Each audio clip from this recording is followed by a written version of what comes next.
दोस्तों, एक बार फिर से आपका स्वागत है हमारे चैनल पर। कहानी के पिछले भाग में हमने पढ़ा था कि मैं इस कदर बेखबर होकर सो गई थी, लेकिन जैसे ही मैंने अपने बिखरे बालों को समेटना चाहा, तो अब आगे अपने हाथों पर नाखूनों की खरोंच देखकर मैं हैरत में डूब गई थी। ऐसे ही खरोंचें मेरे पूरे शरीर पर मौजूद थी, जैसे रात को मेरे साथ बड़ी बेदर्दी की गई हो। मेरे हाथ में पहनी चूड़ियाँ टूटकर मेरे हाथों को जख्मी कर चुकी थी। मैंने उठने की कोशिश की तो मेरा पूरा शरीर दर्द से चूर था। समझ नहीं पा रही थी कि मेरे साथ शादी के नाम पर यह दरिंदगी क्यों की गई थी। मैं अभी इसी सोच में डूबी हुई थी कि तभी वॉशरूम का दरवाज़ा खुला। सामने मोनू तौलिया से अपने बाल सुखाते हुए बाहर आ रहा था।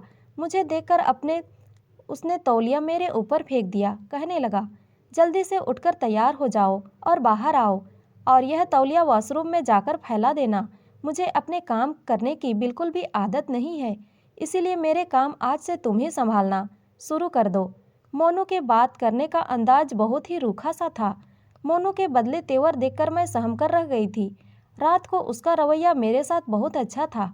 उसके बाद मैं ऐसी नींद में गई जैसे मुझे किसी ने नशा दिया हो, और अब अपना ही शरीर मुझे जख्मी नजर आ रहा था। मैं बड़ी मुश्किल से उठकर वॉशरूम तक गई थी। तैयार होकर जब मैं नीचे उतरी तो मुझे अपना एक एक कदम चलना बहुत मुश्किल लग रहा था। नीचे सीढ़ियाँ उतरते ही हॉल में ही डाइनिंग टेबल रखा हुआ था, जिस पर नाश्ता सजा हुआ था। मैं नीचे उतरी, अपनी सास के पैर छूकर उनसे आशीर्वाद लिया और मोनू के बराबर पर बैठ गई। अभी मैं नाश्ता कर ही रही थी जब एक मोटा सा आदमी, जो 6 फीट लंबा था और उतना ही मोटा भी था, बड़े आराम से आकर मेरे साथ बैठ गया। उसे इस तरह अचानक से अपने बराबर बैठक देखकर मैं बौखला कर रह गई थी। वह मुझे देखकर अजीब से अंदाज में मुस्कुरा रहा था, अजीब नज़रों से देख रहा था। मेरी सास ने मुझसे कहा, यह मोनू का छोटा भाई है। फिर वह कहने लगी, यह थोड़ा सा बावला है, आधा पागल सा। यह सुनकर तो मेरा दिल धक धक करने लगा था। उसकी हरकतें भी कुछ ऐसी ही थी। बार बार मुझे देख रहा था, अजीब अंदाज से हंस रहा था। फिर एक नौकर आया और उसने सामने 10 पराठे और पूरा बाउल भरकर सब्जी रख दी। उसने अपनी तरफ रखा और उसी में खाने लगा। यह देखकर मैं हैरत से उसे देख रही थी। वह एक पराठे के बस 4 निवाले बनाता था और खाता जा रहा था। पूरी सब्जी उसके कपड़ों पर गिर रही थी, लेकिन वह ऐसे खा रहा था जैसे कि उसने कभी खाना देखा ही ना हो।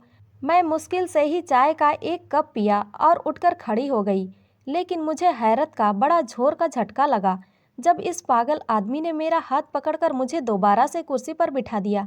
मेरे अंदर से तो जैसे जान ही निकल गई थी। मुझे वैसे ही पागल लोगों से बहुत डर लगता था। वह कहने लगा, मेरे पास ही बैठी रहोगी, जल्दी से मुझे पानी दो, मुझे मिर्ची लग रही है। मैंने जल्दी से अपना हाथ उसके हाथ से छुड़ाया था। मुझे उस पागल से मुझे डर लगने लगा था। मेरी सास यह देखकर हंसने लगी, कहने लगी, देवर की बात का इनकार मत करना, यह बहुत जिद्दी है। अगर कोई इसकी किसी बात पर मना कर दे तो यह जुनूनी सा हो जाता है। हम भी उसके किसी काम को मना नहीं करते। मैंने मोनू की तरफ देखा, जो ऐसी लापरवाही से नाश्ता कर रहा था जैसे उसका मुझसे कोई संबंध ही ना हो। मैंने पानी का जग लिया और गिलास में पानी डालने लगी। अभी मैं पानी डाल ही रही थी कि उसने जग मेरे हाथ से छीना और वैसे ही जग मुंह में लगाकर पीने लगा। उसके खाने पीने का अंदाज बिल्कुल जंगली जैसा था। वह जग से पानी पी रहा था और पानी उसके मुंह से बहकर उसके कपड़ों को भी भिगो रहा था। उसे देखकर ही मुझे घिन आ रही थी। रात को मोनू मुझे फिर से गिलास दूध थमाने लगा, कहने लगा, यह पी लो। मैंने वह दूध का गिलास पकड़कर साइड पर रख दिया। मैंने कहा, इस दूध में क्या चीज़ है? मेरी बात सुनकर वह एकदम से चौंक गया, कहने लगा, क्या मतलब? दूध है और क्या है? मैंने कहा, कल इसे पीने से गहरी नींद आ गई थी। मैं चाहकर भी कल जाग नहीं पाई थी। मेरी बात सुनकर वह मुस्कुराने लगा और बोला, यह तो तुम्हें पता होगा कि तुम कितनी रातों से जाग रही थी, जो कल तुम लेटते ही सो गई। खैर, यह मेरी माँ ने दिया है। वह कहती हैं, अगर औरत दूध पीकर सोए तो बच्चा खूबसूरत पैदा होता है और उन्हें अपना पोता या पोती बहुत ही खूबसूरत चाहिए। यह कहकर मोहनू ने दूध का गिलास साइड टेबल से उठाया और मेरे होठों को लगा दिया। ना चाहते हुए भी मुझे वह पीना पड़ा, लेकिन जैसे ही मैंने दूध पिया मुझे फिर से गहरी नींद आने लगी थी। कुछ ही देर बाद मैं नींद में जा चुकी थी। सुबह फिर से मेरा वैसा ही हाल था जैसा कि शादी की पहली रात हुआ था। मैं अपने अंदर बहुत ज़्यादा कमजोरी महसूस कर रही थी। मेरे गर्दन पर दांतों के निशान थे। उस समय मेरे कमरे में कोई भी नहीं था। तैयार होकर जब मैं बाहर आई तो हॉल में मेरा देवर, मेरी सास और ननद नाश्ता कर रहे थे। मोनू कहीं भी नजर नहीं आ रहा था। अपने देवर को देखकर तो मेरा दिल ही नहीं चाहा कि मैं टेबल पर बैठकर नाश्ता करूं, लेकिन मेरा देवर मुझे देखकर मुस्कुराने लगा। मेरी सास कहने लगी, आओ बैठो नाश्ता करो। मैं अपनी ननद के बराबर में बैठ गई। मेरा देवर लगातार मुझे ही देख रहा था और रोटी पर रोटी अपने अंदर उतार रहा था। मेरी सास और ननद नाश्ता कर चुकी थी, इसीलिए उठकर चली गई। मजबूरन मैं अकेली ही टेबल पर बैठी थी जब देवर ने एक ऐसी बात कही कि मैं दंग रह गई। ऐसी बात कोई भी आदमी नहीं कर सकता। यह बात तो बस पति जानता है या फिर वह लड़की, कोई तीसरा आदमी जान ही नहीं सकता। पर मेरा देवर कैसे जानता था? अब वह मुझे देखकर हंस भी रहा था। मेरी हालत अजीब सी होने लगी थी। मैंने सब कुछ वहीं छोड़ा और अपने कमरे में आकर बैठ गई। यह सोचने लगी कि रात को मुझे मोनू नशे वाला दूध क्यों पिलाता है। मैं उसकी पत्नी हूँ और वह मुझ पर पूरा हक रखता है। वह मेरे होशो हवास में भी मेरे साथ संबंध बना सकता था। फिर मुझे नशे में रखने का क्या मकसद था? और फिर मेरे देवर का ऐसी बात कह देना जो सिर्फ पति पत्नी के बीच होती है, वह देवर तक कैसे पहुंची थी? और वह भी ऐसा आदमी जो कि आधा पागल सा था। मेरा सर बुरी तरह से चक्कर खाने लगा था।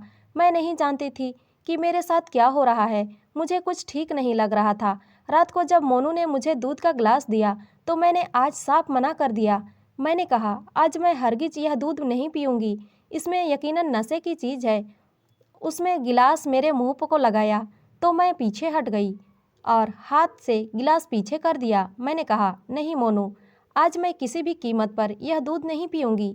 मेरा कहना था कि मोनू गुस्से से बिखर सा गया था। कहने लगा, क्यों नहीं पियोगी?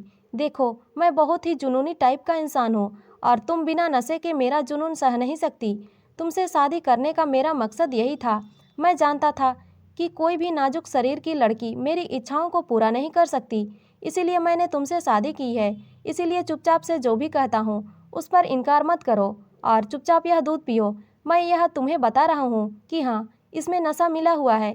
मैं जानबूझकर तुम्हें बेहोश करके तुम्हारे साथ संबंध बनाता हूँ ताकि तुम मेरे जुनून को सह सको। उसने दूध का गिलास मेरे मुंह पर लगाकर मुझे पिला दिया। मैंने कई बार कोशिश की कि मैं दूध का गिलास ना पीऊँ, लेकिन उसने मेरी एक ना चलने दी। दोस्तों, कहानी का अगला भाग जानने के लिए जुड़े रहिए हमारे साथ और हमारे चैनल को लाइक, शेयर और सब्सक्राइब जरूर करें। धन्यवाद।